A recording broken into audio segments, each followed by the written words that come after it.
नमस्कार।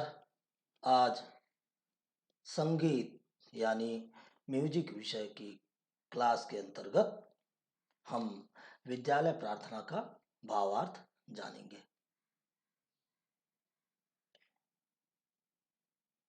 क्योंकि अगर हम किसी भी कार्य को करने से पहले उसका मतलब जान लें या उसका परिणाम जान लें तो उस कार्य में और अच्छी तरह से मन लगता है। इसलिए आज हम विद्यालय प्रार्थना का भावार्थ यानी उसका मतलब क्या है उसे जानने का प्रयास करते हैं।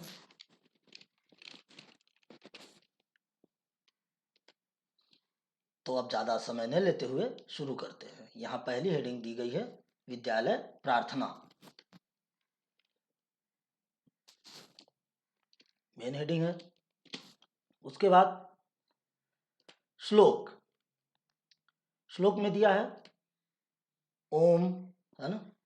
अब ओम जैसे यहाँ पर जो है ओम से स्टार्टिंग होता है ना, यानी शुरुआत जब इस प्रार्थना की होती है तो ओम से होती है ना। ओम से तात्पर्य है कि जब हम ओम शब्द का उच्चारण अच्छी तरह से, है ना, हाथ जोड़ करके आंखें बंद कर लेते हैं, ठीक है ना, उसके बाद करते हैं।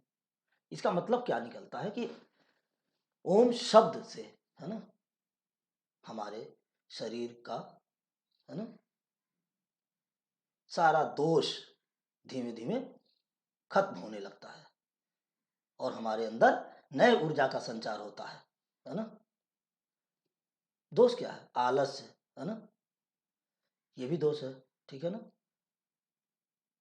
किसी कार्य में मन न लगना, मन एकाग्र न होना, ये सब दोष है ना। तो ये सब धीमे धीमे दूर होने लगते हैं और हमारे अंदर अच्छी आदतों का संचार होता है। नहीं, अच्छी आदतों का धीरे धीरे धीरे धीरे धीरे धीरे क्या होता है? संचार। यानी सीधे शब्दों में कहें तो अच्छी आदतें धीरे धीरे हमारे अंदर आने लगती हैं और बुरी आदतें खत्म होने लगती हैं, ठीक है। अब देखते हैं आगे। असतो मां सद्गमय, यानी यहां पर असत्य से सत्य की ओर ले जाने के लिए प्रार्थना की गई है। यानी क्या कहा गया है? हे ईश्वर। इसका मतलब जो निकलता है ना, अगर हम विस्तार से थोड़ा बात करें इस पर तो इसका मतलब निकलेगा कि हे ईश्वर, हमें असत्य के मार्ग से हटा करके सत्य के मार्ग पर ले जाने की कृपा करें, जिससे हम सभी बुराइयों से बच सकें और अपने जीवन में अच्छी आदतें ला सकें। अच्छा, असत्य क्या है? जैसे आपने कोई गलती कर दिया और उसे छुपाने के लिए झूठ का सहारा लिया, है ना। सोचा कि इसे किसी तरह से छुपा ली जाए। वो कैसे? जैसे आपने मतलब सीधी सी बात अगर हम करें तो विद्यालय में होमवर्क दिया गया या कुछ भी दिया गया तैयार करने के लिए, आप कोई बहाना बना दिए कि सर इस कारण से नहीं हो पाया, है ना। या घर में कोई गलती कर दिए, कोई सामान गिरा करके तोड़ दिए या चोरी कर लिए। मम्मी पापा में से कोई पूछ रहा है या दोनों पूछ रहे हैं तो आप उससे बचने का प्रयास कर रहे हैं, जबकि अगर पता भी चल जाए कि आपने ही ऐसा किया तो भी आप प्रयास करेंगे कि झूठ बोल करके बच लिया जाए। उससे क्या होता है, अगर एक दो बार आप बच भी जाते हैं तो धीमे धीमे उसकी आदत पड़ती जाती है और हमेशा आपकी आदत क्या होगा, आहिस्ते आहिस्ते एकदम बुरी हो जाएगी। अच्छी आदतें खत्म होती जाएंगी आपके अंदर से और बुरी आदतें प्रवेश कर जाएंगी और यही असत्य हो गया। और उसी के जगह पर यदि हम गलती करते हुए कोई भी गलती हो गई, त्रुटि हो गई, तो उसे एक्सेप्ट कर लें, यानी स्वीकार कर लें कि हाँ एक भूल हमसे हो गई है। तो उससे क्या होता है, गलती बेशक हुई लेकिन उम्मीद है कि आप सुधर जाएंगे। आपको भी लगेगा हाँ आइंदा ऐसी गलती नहीं करेंगे। आपके टीचर्स को भी लगेगा कि ऐसी गलती अब ये बच्चा नहीं करेगा। मम्मी पापा को भी लगेगा बच्चा ये गलती अब नहीं करेगा, धीमे धीमे सुधार हो जाएगा। कोई बात नहीं, बहुत करेंगे तो कहेंगे बेटा आप ऐसी गलती आप मत कीजिए, है ना। दोबारा से कभी ऐसी गलती नहीं होनी चाहिए। आपको भी लगेगा हाँ बात सही है। अब उसके बाद क्या है, तमसो मा ज्योतिर्गमय, यानी अंधकार से प्रकाश की ओर ले चलने के लिए प्रार्थना की गई है। कैसे? ये कहा गया कि हे ईश्वर, आप मुझे अंधकार से प्रकाश की ओर ले चलिए। यानी ये अंधकार क्या है? अज्ञानता रूपी अंधकार से मुक्त कीजिए, है ना। हे ईश्वर, हमें अज्ञानता रूपी अंधकार से निकाल करके और ज्ञान के प्रकाश में ले चलिए। ठीक है ना। अज्ञानता क्या है? किसी को गाली दे देना, किसी से झगड़ा करना, ये सब क्या है? अज्ञानता है। ठीक है ना। और जब हमें ज्ञान हो जाता है कि ये सब गलत है तो ऐसा नहीं करते हैं। तो ये ज्ञान कब होगा? जब ज्ञान प्राप्त होगा तब तो होगा। कोई ज्ञान हमें कराएगा इसका। आपके मम्मी पापा कराते हैं, टीचर्स कराते हैं, और कोई कराता है तो समझ लीजिए आपके भी अंदर भगवान है, उनके अंदर भी भगवान है ना। कैसे? जो भी मतलब ये समझ सकता है या समझता है कि ये मतलब गलत सही में अंतर करना चाहिए। गलत क्या है? किसी से झगड़ा करना गलत है। आपने किसी को गाली दिया, तुरंत आपकी मम्मी ने टोक दिया, बेटा ये तो गलत है। ठीक है ना। तो भी समझिए उनकी अच्छी आदत है, भगवान की कृपा से आपने उनके सामने गलती किया और तुरंत टोक दी। ठीक है ना। ऐसे स्कूल में टीचर्स बताए बेटा ये तो गलत है, समझ लिए कि गलती तो आपने बेशक की, लेकिन अच्छी बात है कि अपने टीचर्स के सामने किया, तो टीचर ने आपके टोक दिए। अब क्या हुआ कि आपके अंदर धीरे धीरे सुधार होता जाएगा। तो ये सब भगवान की कृपा ही समझिए। ठीक है। अच्छा, मृत्योर्मामृतम गमय, यानी मृत्यु से अमरता की तरफ ले चलने के लिए प्रार्थना की गई है। क्या? कि हे ईश्वर, हे परमात्मा, हमें जो शरीर मिली है वो बेशक नष्ट हो जाए, क्योंकि मरना तो है ही हमें एक दिन। लेकिन क्या करें? मृत्यु से अमरता की ओर ले जाने का मतलब क्या हुआ? कि हे ईश्वर, आप मुझ पर ऐसी कृपा कीजिए कि मैं अपने कार्यों द्वारा अपना नाम अमर कर जाऊं। कैसे? जैसे सरदार भगत सिंह ने देश के लिए किया, है ना। बटुकेश्वर दत्त, राजगुरु, लाला लाजपत राय इत्यादि लोगों ने अपना नाम क्या किया है? अमर कर गए, है ना। आज उनका नाम बड़े ही श्रद्धा पूर्वक लिया जाता है। क्यों? क्योंकि उन्होंने अपने देश के लिए अपने प्राणों का बलिदान कर दिया, है ना। इसी तरह से इसमें बताया गया है कि हे ईश्वर, आप हम पर ऐसी कृपा कीजिए कि हम अपने कार्यों द्वारा अपना नाम संसार में अमर कर जाएं, लोग हमें हमारे कार्यों से जाने। ठीक है। इतना तो समझ में आ गया होगा। आगे बढ़ते हैं। यहाँ स्थाई है ना, स्टार्टिंग यानी प्रार्थना। देखिए क्या है? दया कर दान विद्या का, है ना। श्लोक के बाद क्या है? स्थाई आ गया। स्थाई क्या है? जो मतलब मुखड़ा जिसको बोलते हैं। ठीक है। हमें परमात्मा देना, दया कर दान विद्या का हमें परमात्मा देना। हे ईश्वर, आप हम पर दया कीजिए, है? या हम पर दया करके ज्ञान प्रदान कीजिए, है ना, विद्या प्रदान कीजिए। हमें आपसे और कुछ नहीं चाहिए, है ना। क्या नहीं चाहिए? हमें आपसे धन नहीं चाहिए, हमें आपसे शोहरत नहीं चाहिए, हमें और कुछ भी नहीं चाहिए। हमें आप क्या कीजिए? ज्ञान प्रदान कीजिए। हम पर दया करके हमें आप ज्ञान की प्राप्ति कराइए, जिससे हम अच्छे बुरे में अंतर कर सके। ठीक है ना। अच्छा, फिर क्या दिया है? दया करना हमारी आत्मा में शुद्धता देना। हे प्रभु, आप दया करके हमारे अंदर से सारी अशुद्धियों का नाश कर दीजिए। अशुद्धियां क्या है? जो भी हमारे अंदर दोष हैं, है ना, किसी से झगड़ जाना, ये क्या है? दोष है। किसी के प्रति द्वेष रखना, नफरत करना, ये क्या है? द्वेष है। ठीक है ना? तो ये सब नष्ट कर दीजिए, है ना, यानी सारी बुराइयों का नाश कर दीजिए और हमारी आत्मा को शुद्धता प्रदान कीजिए, यानी हमारी शरीर, हमारा मन, आत्मा सब शुद्ध हो जाए। ऐसी कृपा कीजिए कि हमारे अंदर का सारा दोष खत्म हो जाए और हमारे अंदर शुद्धता प्रवेश कर जाए। ठीक है ना? समझ गए होंगे। अब देखते हैं आगे। ये अंतरा लिखा है, ये बीच का भाव होता है। इसको जब हम आगे वीडियो बनाएंगे तो बताएंगे इस पर भी।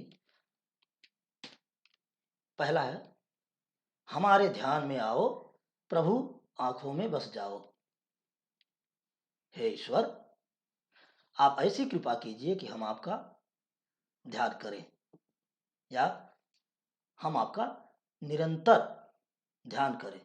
और जब हम आपका ध्यान करें तो आप हमारे आंखों में बस जाएं। यानी हे ईश्वर, हमारे ध्यान में आते हुए आप हमारे आंखों में बस जाइए, ताकि हम जब भी ध्यान करें तो आप क्या ध्यान करें और उस समय कुछ और न दिखाई दे, केवल या सिर्फ हाँ, सिर्फ आपकी ही, आपके ही क्या स्वरूपों का दर्शन हो, है ना। हमें सिर्फ आपके ही स्वरूपों का दर्शन हो, है ना, आपका ही रूप देखें। इसके अतिरिक्त और कुछ भी मुझे न दिखाई दे या हमें न दिखाई दे। ठीक है ना? फिर उसके बाद क्या है? अंधेरे दिल में आकर के परम ज्योति जगा देना।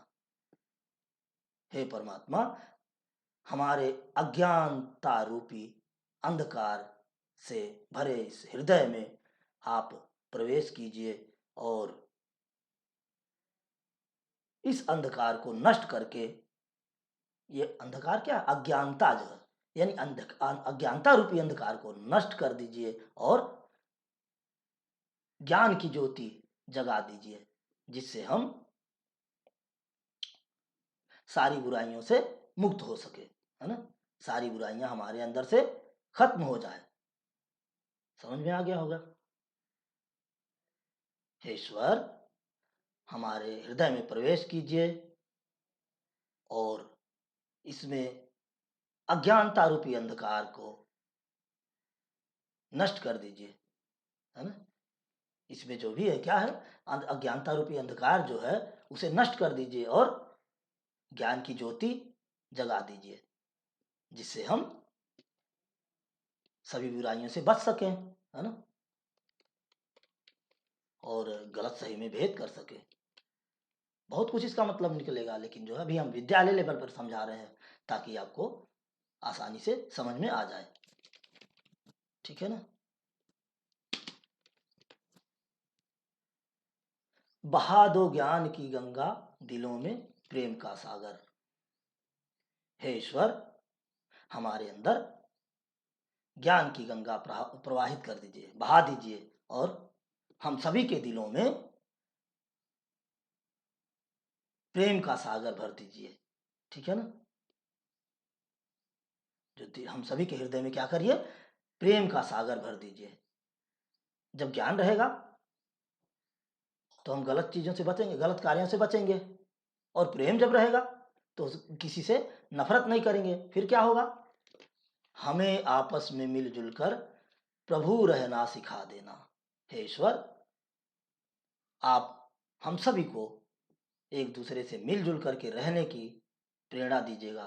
कृपया आप हम सबको ऐसी शक्ति प्रदान कीजिएगा, या कीजिए कि हम सब आपस में मिलजुल करके रहें, किसी से कोई नफरत न रहे, किसी से कोई ईर्ष्या न हो, किसी से किसी प्रकार का कोई द्वेष ना हो। ये सब हम सभी के अंदर प्रेरणा भरने की कृपा करिएगा, या करिए। ठीक है? समझ में आ गया होगा। एक बार और देख लीजिए। हाँ,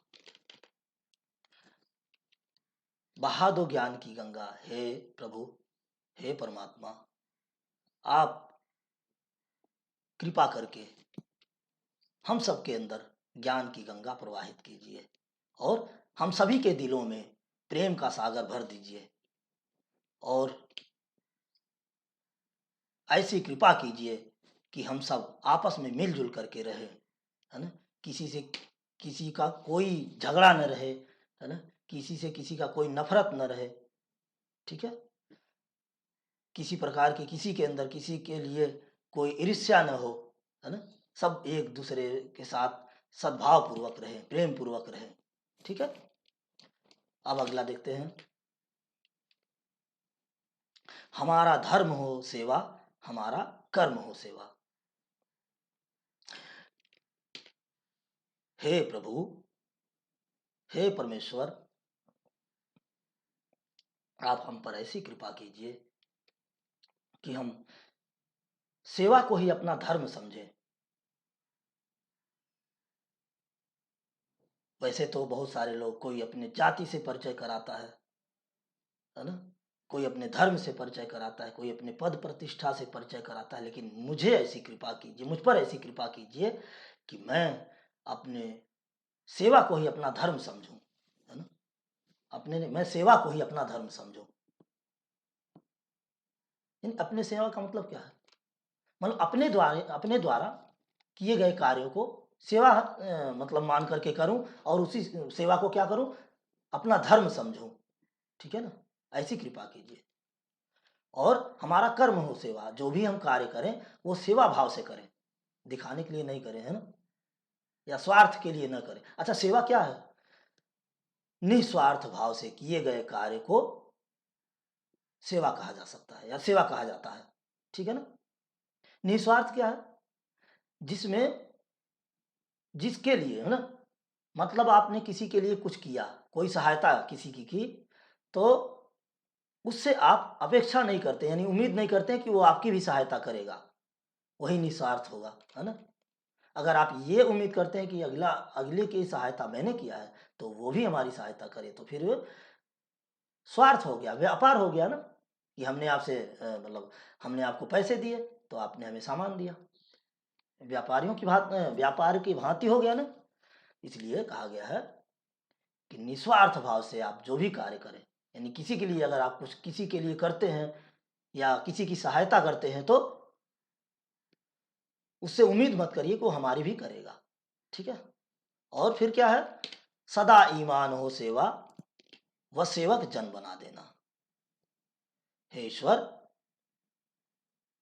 हम जो भी कार्य करें पूरी निष्ठा व लगन से करें, ठीक है ना? ईमानदारी पूर्वक करें, ठीक है ना? उसमें कहीं से कोई कमी न रहे। वह सेवक जन बना देना। और इसके बाद हमें या हम पर ऐसी कृपा कीजिए कि हम हर प्राणियों के सेवक के रूप में अपने आप को स्थापित करें, है ना? यानी हमारे अंदर सभी के प्रति सेवा की भावना उत्पन्न हो जाए। जैसे सभी में आपका रूप दिखाई दे, या सभी को आप आपकी ही संतान समझें, किसी का अपमान न करें, सभी का सम्मान करें, चाहे वो पशु पक्षी हो या मनुष्य हो या कुछ भी कोई अन्य जीव जंतु, सभी का सम्मान करें, सभी की सेवा करें। जनता की सेवा हुआ, है ना? समाज की सेवा हुई, जनता की सेवा, समाज की सेवा, लोक सेवा, कुछ मतलब हम एक सेवक के रूप में जाने जाएं, है ना? ऐसी कृपा कीजिए, ठीक है? समझ में आ गया होगा। हमारा धर्म हो सेवा, हमारा कर्म हो सेवा, यानी सेवा को ही हम अपना धर्म समझें। हे प्रभु, ऐसी कृपा कीजिए कि हम सेवा को ही क्या समझे? अपना धर्म समझे। और जो कुछ भी करें, हमारा कर्म हो सेवा, जो भी करें अपने वाणी से, है ना? अपने शरीर से, मन से, कुछ भी करें, वो क्या है? एक सेवा के ही रूप में हो, ठीक है ना? सेवा के भाव से, यानी सेवा भाव से करें, है ना? यानी हमारा धर्म हो सेवा, हमारा कर्म हो सेवा, ये हो गया। और सदा ईमान हो सेवा, हमेशा अपने कार्यों को निष्ठापूर्वक करें, ईमानदारी से करें। वह सेवक जन बना देना, और हमारे अंदर ऐसी भावना भरिए कि हम सभी के प्रति सम्मान का भाव रखें, यानी सेवा का भाव रखें, है ना, सम्मान, सभी का सम्मान करें, है, सभी के प्रति हमारे अंदर सेवा की भावना हो, ठीक है, यानी जन जन का, हर किसी का, हम हर किसी को हम सम्मान की दृष्टि से देखें, हर किसी के लिए हमारे अंदर सेवा भावना हमेशा बनी रहे। अब तो समझ में आ गया होगा। अब देखिए आखिरी में, वतन के वास्ते जीना, वतन के वास्ते मरना। हे ईश्वर, हम जिस देश में जन्म लिए हैं उसी देश के लिए जिए और उसी देश के लिए जरूरत पड़ने पर मरने के लिए भी तैयार रहें। आप मुझ पर ऐसी कृपा कीजिएगा कि हम अपने देश, या मैं अपने देश के लिए ही जीऊं और अपने देश के ही लिए मरने के लिए तैयार रहूं, या मरने को तैयार रहूं। और फिर वतन पर जान फिदा करना प्रभु हमको सिखा देना। जरूरत पड़ने पर हम अपने देश के लिए अपने प्राणों का भी बलिदान करने में जरा भी संकोच ना करें। यानी हे प्रभु, ऐसी कृपा कीजिए कि हम अपने देश के लिए जिएं, अपने देश के लिए मरने को तैयार रहें, आवश्यकता पड़ने पर अपने देश के लिए अपने प्राणों का भी बलिदान करने में जरा भी संकोच न करें। ठीक है ना, समझ में आ गया होगा। अब यहां आ गया, दया कर दान विद्या का हमें परमात्मा देना, दया करना हमारी आत्मा में शुद्धता देना, यानी समाप्त की ओर जा रहा है ये प्रार्थना। तो वही बात है जो पहले बताया कि हे ईश्वर, हम पर दया कीजिए, यानी हम पर दया करते हुए हमारे अंदर ज्ञान भर दीजिए, या ज्ञान की उत्पत्ति कीजिए, है ना, हमारी अज्ञानता को नष्ट कर दीजिए, और दया करके, या दया करना हमारी आत्मा में शुद्धता देना। हे ईश्वर, आप हमारे अंदर से सारी अशुद्धियों का नाश कर दीजिए और हमारे अंदर क्या करिए, शुद्धता भर दीजिए, है ना। शुद्धता अशुद्धता तो बता ही चुके हैं, इस पर ज़्यादा समय बर्बाद करना उचित नहीं है, लेकिन फिर भी जो है, शुद्ध अशुद्ध क्या है, अशुद्ध जो भी है मतलब हम किसी के प्रति द्वेष, नफरत, यानी मतलब गाली गलौज, झगड़े इत्यादि जो भी करते हैं, सब क्या है, गलत है ना, ये सब हमारे अंदर की अशुद्धियां हैं, ठीक है ना। और शुद्धता क्या है ना, सभी में ईश्वर को देखना, या सभी को ईश्वर, उसी ईश्वर की संतान समझना, ये सब क्या शुद्धता है ना। किसी के प्रति कोई द्वेष ना हो, है, किसी से कोई झगड़ा ना हो, किसी का अपमान न करें, ये सब हमारे अंदर की शुद्धता ही तो है ना। अब आ गया यहां पर श्लोक, है ना, ओम सहना भवतु। यहां पर क्या कहा गया, गुरु और शिष्य एक साथ, यानी साथ साथ प्रार्थना करते हैं कि हे ईश्वर, आप ऐसी कृपा कीजिए कि हम गुरु और शिष्य हमेशा साथ साथ रहें, या एक साथ रहें। हे ईश्वर, आप ऐसी कृपा कीजिए कि हम गुरु और शिष्य हमेशा क्या करें, एक साथ रहें,